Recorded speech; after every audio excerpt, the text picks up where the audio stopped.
ओम श्री परमात्मने नमः। ओम नमो भगवते वासुदेवाय। भगवान श्री कृष्ण आप सभी पर अपना आशीष बनाए रखे। आप सभी का हर दिन शुभ हो।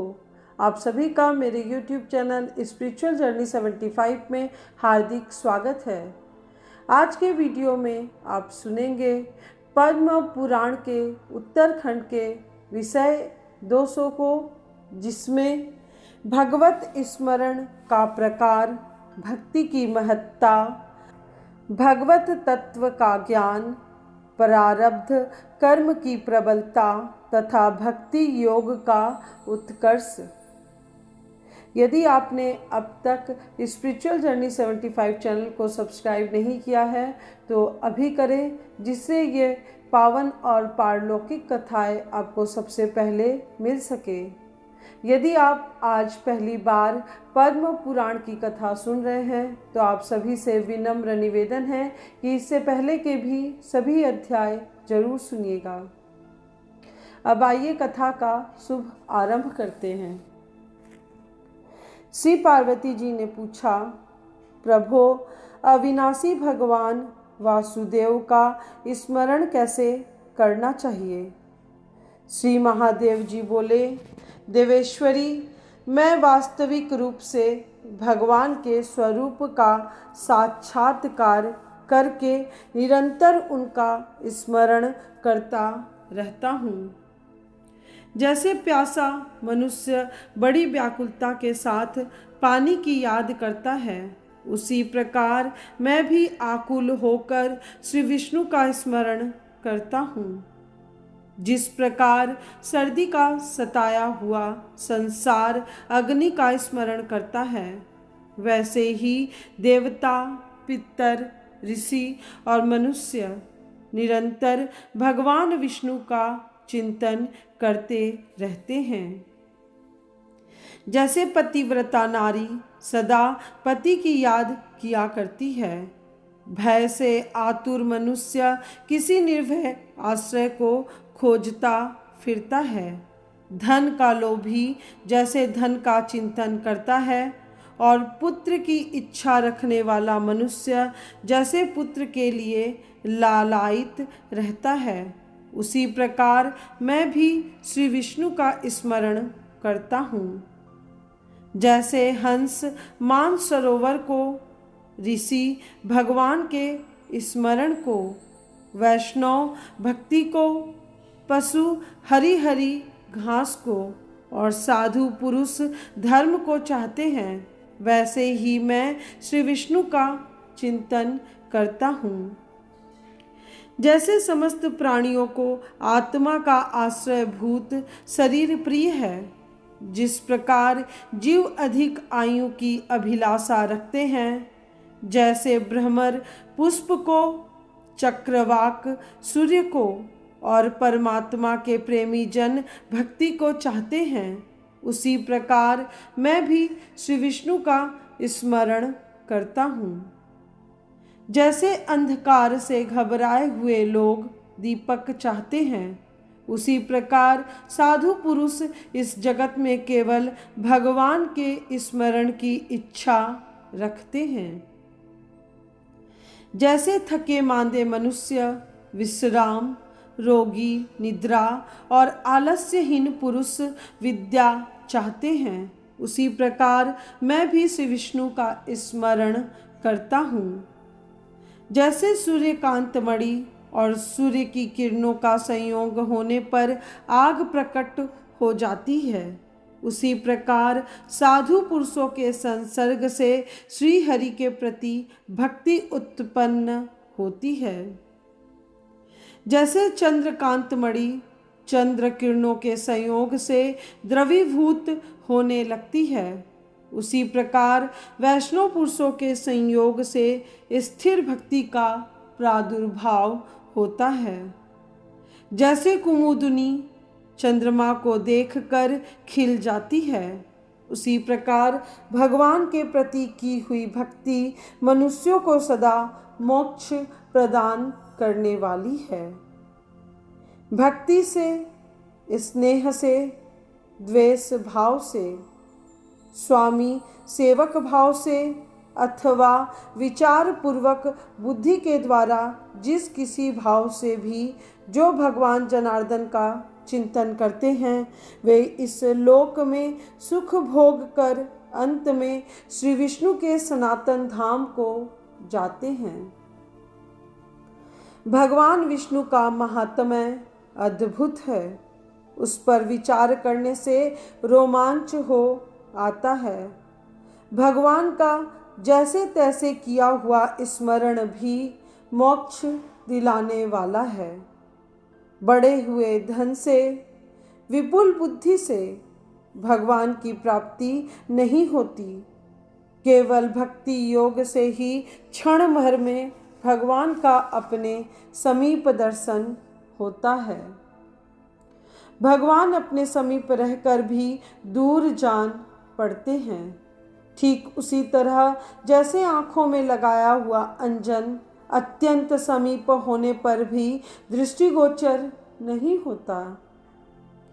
भक्ति योग के प्रभाव से भक्त पुरुषों को सनातन परमात्मा का प्रत्यक्ष दर्शन होता है। भगवान की माया से मोहित पुरुष यह तत्व है यो कहते हुए संशय में ही पड़े रह जाते हैं। जब भक्ति तत्व प्राप्त होता है तभी विष्णु रूप तत्व की उपलब्धि होती है। सुंदरी, मेरी बात सुनो। इंद्र आदि देवताओं ने सुख के लिए अमृत प्राप्त किया था, तथापि वे विष्णु भक्ति के बिना दुखी ही रह गए। भक्ति ही एक ऐसा अमृत है जिसको पाकर फिर कभी दुख नहीं होता। भक्त पुरुष वैकुंठ धाम को प्राप्त होकर भगवान विष्णु के समीप सदा आनंद का अनुभव करता है। जैसे हंस हमेशा पानी को अलग करके दूध पीता है, उसी प्रकार अन्य कर्मों का आश्रय छोड़कर केवल श्री विष्णु भक्ति ही शरण लेनी चाहिए। शरीर को पाकर बिना भक्ति के जो कुछ भी किया जाता है वह सब व्यर्थ परिश्रम मात्र होता है। जैसे कोई मूर्ख अपनी बाहों से समुद्र पार करना चाहे, उसी प्रकार मूढ़ मानव विष्णु भक्ति के बिना संसार सागर को पार करने की अभिलाषा करता है।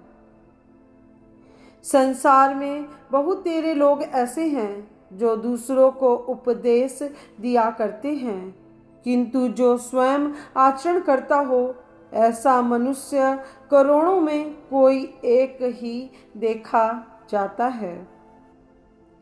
जड़ में सींचे हुए वृक्ष के ही हरे हरे पत्ते और शाखाएं दिखाई देती हैं। इसी प्रकार भजन से ही आगे आगे फल प्रस्तुत होता है। जैसे जल में जल, दूध में दूध और घी में घी डाल देने पर कोई अंतर नहीं रहता, उसी प्रकार विष्णु भक्ति के प्रसाद से भेद दृष्टि नहीं रहती। जैसे सूर्य सर्वत्र व्यापक है, अग्नि सब वस्तुओं में व्याप्त है, इन्हें किसी संकुचित सीमा में आबद्ध नहीं किया जा सकता, उसी प्रकार भक्ति में स्थित भक्त भी कर्मों से आबद्ध नहीं होता। अजामिल ने अपना धर्म छोड़कर पाप का आचरण किया था, तथापि अपने पुत्र नारायण का स्मरण करके उसने निश्चय ही भक्ति प्राप्त कर ली थी। जो भक्त दिन रात केवल भगवान नाम के सहारे ही जीवन धारण करते हैं, वे वैकुंठ धाम के निवासी हैं। इस विषय में वेद ही साक्षी है। अश्वमेध आदि यज्ञों का फल स्वर्ग में भी देखा जाता है। उन यज्ञों का पूरा पूरा फल भोग कर मनुष्य पुनः स्वर्ग से नीचे गिर जाते हैं। परंतु जो भगवान विष्णु के भक्त हैं वे अनेक प्रकार के भोगों का उपभोग करके इस प्रकार नीचे नहीं गिरते।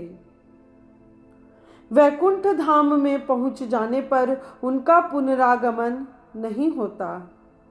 जिसने भगवान विष्णु की भक्ति की है वह सदा विष्णु धाम में ही निवास करता है। विष्णु भक्ति के प्रसाद से उसका कभी अंत नहीं देखा गया है। मेढक जल में रहता है और भंवरा वन में, परंतु कुमुदिनी की गंध का ज्ञान भंवरे को ही होता है, मेढक को नहीं। इसी प्रकार भक्त अपनी भक्ति के प्रभाव से श्री हरि के तत्व को जान लेता है। कुछ लोग गंगा के किनारे निवास करते हैं और कुछ गंगा से 100 योजन दूर, किंतु गंगा का प्रभाव कोई कोई ही जानता है। इसी प्रकार कोई उत्तम पुरुष ही श्री विष्णु भक्ति को उपलब्ध कर पाता है। जैसे ऊंट प्रतिदिन कपूर और अरगजे का बोझ ढोता है, किंतु उनके भीतर की सुगंध को नहीं जानता, उसी प्रकार जो भगवान विष्णु की भक्ति से विमुख हैं वे भक्ति के महत्व को नहीं जानते। कस्तूरी की सुगंध को ग्रहण करने की इच्छा वाले मृग साल वृक्ष को सूंघा करते हैं, उनकी नाभि में ही कस्तूरी की गंध है, इस बात को वे नहीं जानते। इसी प्रकार भगवान विष्णु से विमुख मनुष्य अपने भीतर ही विराजमान भगवत तत्व का अनुभव नहीं कर पाते। पार्वती, जैसे मूर्खों को उपदेश देना व्यर्थ है, उसी प्रकार जो दूसरों के भक्त हैं उनके लिए विष्णु भक्ति का उपदेश निरर्थक है। जैसे अंधे मनुष्य आँख न होने के कारण पास ही रखे हुए दीपक तथा दर्पण को नहीं देख पाते, उसी प्रकार बहिर्मुख अर्थात विषयासक्त मानव अपने अंतःकरण में विराजमान श्री विष्णु को नहीं देखते। जैसे अग्नि धूम से, दर्पण मैल से तथा गर्भ झिल्ली से ढका रहता है, उसी प्रकार भगवान श्री कृष्ण इस शरीर के भीतर छिपे हुए हैं। गिरिराज कुमारी, जैसे दूध में घी तथा तिल में तेल सदा मौजूद रहता है, वैसे ही चराचर जगत में भगवान विष्णु सर्वदा व्यापक देखे जाते हैं। जैसे एक ही धागे में बहुत से सूत के मन के पिरो दिए जाते हैं, इसी प्रकार ब्रह्मा आदि संपूर्ण विश्व के प्राणी चिन्मय श्री विष्णु में पिरोए हुए हैं। जिस प्रकार काठ में स्थित अग्नि को मंथन से ही प्रत्यक्ष किया जाता है, वैसे ही सर्वत्र व्यापक विष्णु का ध्यान से ही साक्षात्कार होता है। जैसे पृथ्वी जल के संयोग से नाना प्रकार के वृक्षों को जन्म देती है, उसी प्रकार आत्मा प्रकृति के गुणों के संयोग से नाना योनियों में जन्म ग्रहण करता है। हाथी या मच्छर में, देवता अथवा मनुष्य में वह आत्मा न अधिक है न कम, वह प्रत्येक शरीर में स्थिर भाव से स्थित देखा गया है। वह आत्मा ही सच्चिदानंद स्वरूप कल्याणमय एवं महेश्वर के रूप में उपलब्ध होता है। उस परमात्मा को ही विष्णु कहा गया है। वह सर्वगत श्री हरि मैं ही हूँ। मैं वेदांत वेद विभु सर्वेश्वर कालातीत और अनामय परमात्मा हूँ। देवी, जो इस प्रकार मुझे जानता है वह निसंदेह भक्त है। वह एक ही परमात्मा नाना रूपों में प्रतीत होता है और नाना रूपों में प्रतीत होने पर भी वास्तव में वह एक ही है, ऐसा जानना चाहिए। नाम रूप के भेद से ही उसको इस पृथ्वी पर नाना रूपों में बतलाया जाता है। जैसे आकाश प्रत्येक घट में पृथक पृथक स्थित जान पड़ता है, किंतु घड़ा फूट जाने पर वह एक अखंड रूप में ही उपलब्ध होता है, उसी प्रकार प्रत्येक शरीर में पृथक पृथक आत्मा प्रतीत होता है, परंतु उस शरीर रूप उपाधि के भग्न होने पर वह एकमात्र सुस्थिर सिद्ध होता है। सूर्य जब बादलों से ढक जाते हैं तब मूर्ख मनुष्य उन्हें तेजोहीन मानने लगते हैं। उसी प्रकार जिनकी बुद्धि अज्ञान से आवृत है वे मूर्ख परमेश्वर को नहीं जानते। परमात्मा विकल्प से रहित और निराकार है। उपनिषदों में उसके स्वरूप का वर्णन किया गया है। वह अपनी इच्छा से निराकार से साकार रूप में प्रकट होता है। उस परमात्मा से ही आकाश प्रकट हुआ जो शब्द रहित था। उस आकाश से वायु की उत्पत्ति हुई, तब से आकाश में शब्द होने लगा। वायु से तेज और तेज से जल का प्रादुर्भाव हुआ। जल में विश्व रूपधारी विराट हिरण्यगर्भ प्रकट हुआ। उसकी नाभि से उत्पन्न हुए कमल में कोटि कोटि ब्रह्मांडों की सृष्टि हुई।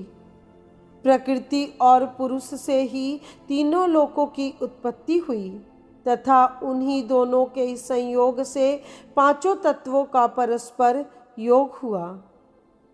भगवान श्री विष्णु का आविर्भाव सत्व गुण से युक्त माना जाता है। अविनाशी भगवान विष्णु इस संसार में सदा व्यापक रूप से विराजमान रहते हैं। इस प्रकार सर्वगत विष्णु इसके आदि मध्य और अंत में स्थित रहते हैं। कर्मों में ही आस्था रखने वाले अज्ञानी जन अविद्या के कारण भगवान को नहीं जानते। जो नियत समय पर कर्तव्य बुद्धि से वर्णोचित कर्मों का पालन करता है उसका कर्म विष्णु देवता को अर्पित होकर गर्भावास का कारण नहीं बनता। मुनिगण सदा ही वेदांत शास्त्र का विचार किया करते हैं। यह ब्रह्म ज्ञान ही है जिसका मैं तुमसे वर्णन कर रहा हूँ। शुभ और अशुभ की प्रवृत्ति में मन को ही कारण मानना चाहिए। मन के शुद्ध होने पर सब कुछ शुद्ध हो जाता है और तभी सनातन ब्रह्म का साक्षात्कार होता है। मन ही सदा अपना बंधु और मन ही शत्रु है। मन से ही कितने तर गए और कितने गिर गए। बाहर से कर्म का आचरण करते हुए भी भीतर से सबका त्याग करें। इस प्रकार कर्म करके भी मनुष्य उससे लिप्त नहीं होता। जैसे कमल का पत्ता पानी में रहकर भी उससे लेस मात्र भी लिप्त नहीं होता। जब भक्ति रस का ज्ञान हो जाता है उस समय मुक्ति अच्छी नहीं लगती। भक्ति से भगवान विष्णु की प्राप्ति होती है। वे सदा के लिए सुलभ हो जाते हैं। वेदांत विचार से तो केवल ज्ञान प्राप्त होता है और ज्ञान से ज्ञेय। संपूर्ण वस्तुओं में भाव शुद्धि की ही प्रशंसा की जाती है। जैसा भाव रहता है वैसा ही फल होता है। जिसकी बुद्धि जैसी होती है वह जगत को वैसा ही समझता है। वैकुंठनाथ को छोड़कर भक्त पुरुष दूसरे मार्ग में कैसे रम सकेगा? भक्तिहीन होकर चारों वेदों के पढ़ने से क्या लाभ? भक्ति युक्त चांडाल ही क्यों न हो, वह देवताओं द्वारा भी पूजित होता है। जिस समय श्री हरि के स्मरण जनित प्रसन्नता से शरीर में रोमांच हो जाए और नेत्रों से आनंद के आंसू बहने लगे, उस समय मुक्ति दासी बन जाती है। वाणी द्वारा किए हुए पाप का भगवान के कीर्तन से और मन द्वारा किए हुए पाप का उनके स्मरण से नाश हो जाता है। ब्रह्मा जी ने संपूर्ण वर्णों को उत्पन्न किया और उन्हें अपने अपने धर्म में लगा दिया। अपने धर्म के पालन से प्राप्त हुआ धन शुक्ल द्रव्य अर्थात विशुद्ध धन कहलाता है। शुद्ध धन से श्रद्धा पूर्वक जो दान दिया जाता है उसमें थोड़े दान से भी महान पुण्य होता है। उस पुण्य की कोई गणना नहीं हो सकती। नीच पुरुषों के संग से जो धन आता हो, उस धन से मनुष्य के द्वारा जो दान किया जाता है उसका कुछ फल नहीं होता। उस दान से वे मानव पुण्य के भागी नहीं होते। जो इंद्रियों को सुख देने की इच्छा से ही कर्म करता है, वह ज्ञान दुर्बल मूढ़ पुरुष अपने कर्म के अनुसार योनि में जन्म लेता है। मनुष्य इस लोक में जो कर्म करता है उसे परलोक में भोगना पड़ता है। पुण्य कर्म करने वाले पुरुष को निश्चय ही कभी दुख नहीं होता। यदि पुण्य करते समय शरीर में कोई कष्ट हो तो उसे पूर्व जन्म में किए हुए कर्म का फल समझकर दुख नहीं मानना चाहिए। पापाचारी पुरुष को सदा दुख ही दुख मिलता है। यदि उस समय उसे कुछ सुख प्राप्त हुआ हो तो उसे पूर्व कर्म का फल समझना चाहिए और उस पर हर्ष से फूल नहीं उठाना चाहिए। जैसे स्वामी रस्सी में बंधे हुए पशु को अपनी इच्छा के अनुसार इधर उधर ले जाया करता है, उसी प्रकार कर्म बंधन में बंधा हुआ जीव सुख और दुख की अवस्थाओं में ले जाया जाता है। प्रारब्ध कर्म से बंधा हुआ जीव अपने बंधन को दूर करने में समर्थ नहीं होता। देवता और ऋषि भी कर्मों से बंधे हुए हैं। कैलाश पर्वत पर मुझ महादेव के शरीर में स्थित सर्प भी विष के ही भागी होते हैं, क्योंकि कर्मानुसार प्राप्त हुई योनि बड़ी ही प्रबल है। विद्वान पुरुष कहते हैं कि सूर्य सुंदर शरीर प्रदान करने वाले हैं, परंतु उनके ही रथ का सारथी पंगु है। वास्तव में कर्म योनि बड़ी ही प्रबल है। पूर्व काल में भगवान विष्णु द्वारा निर्मित संपूर्ण जगत कर्म के अधीन है और वह कर्म श्री केशव के अधीन है। श्री राम नाम के जप से उसका नाश होता है। कोई देवताओं की प्रशंसा करते हैं, कोई औषधियों की महिमा गीत गाते हैं, कोई मंत्र और उसके द्वारा प्राप्त सिद्धि की महत्ता बतलाते हैं और कोई बुद्धि पराक्रम उद्यम, साहस, धैर्य, नीति और बल का बखान करते हैं। परंतु मैं कर्म की प्रशंसा करता हूँ, क्योंकि सब लोग कर्म के पीछे चलने वाले हैं। यह मेरा निश्चित विचार है तथा पूर्व काल के विद्वानों ने भी इसका समर्थन किया है। कुछ लोग क्रोध में आकर सर्वस्व त्याग देते हैं, कोई अभाववश सब कुछ छोड़ते हैं तथा कुछ लोग बड़े कष्ट से सबका त्याग करते हैं। ये सभी त्याग मध्यम श्रेणी के हैं।